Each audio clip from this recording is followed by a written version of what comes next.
លោកស្រីអ្នកនាងកញ្ញាប្រិមិត្តទូរទស្សនិកជនតទៅនេះសូមអញ្ជើញតាមដានទស្សនាព័ត៌មានរបស់ទូរទស្សន៍រាជធានីភ្នំពេញប៉ុស្តិ៍លេខ 3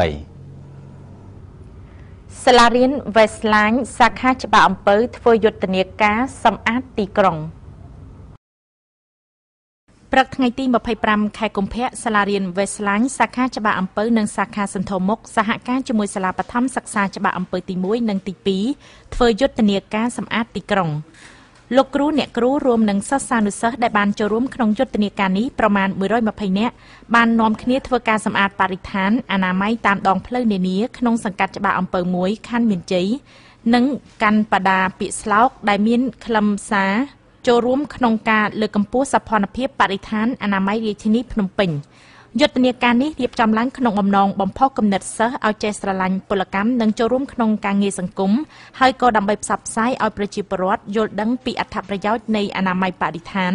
ហើយចូលរួមថែរក្សានិងសម្អាតទីក្រុងរបស់យើងសម្រាមគឺជាប្រភពនៃមេរោគបើយើងមិនទុកដាក់ឲ្យបានត្រឹមត្រូវទេវានឹងជះឥទ្ធិពលអាក្រក់ដល់យើងវិញវាមិនត្រឹមតែធ្វើឲ្យបាត់បង់សោភ័ណភាពសេចក្តីថ្លៃថ្នូរទីក្រុងរបស់យើងប៉ុណ្ណោះទេថែមទាំងធ្វើឲ្យប៉ះពាល់ដល់សុខភាពទៀតផងលោកពេជ្របូឡែននាយកប្រតិបត្តិ Westline Development Group បានមានប្រសាសន៍ថាការចូលរួមធ្វើអនាម័យបរិស្ថាននិងសណ្ដាប់ធ្នាប់ក្នុងមូលដ្ឋានគឺជាទំនួលខុសត្រូវដ៏សំខាន់សម្រាប់ប្រជាពលរដ្ឋគ្រប់រូប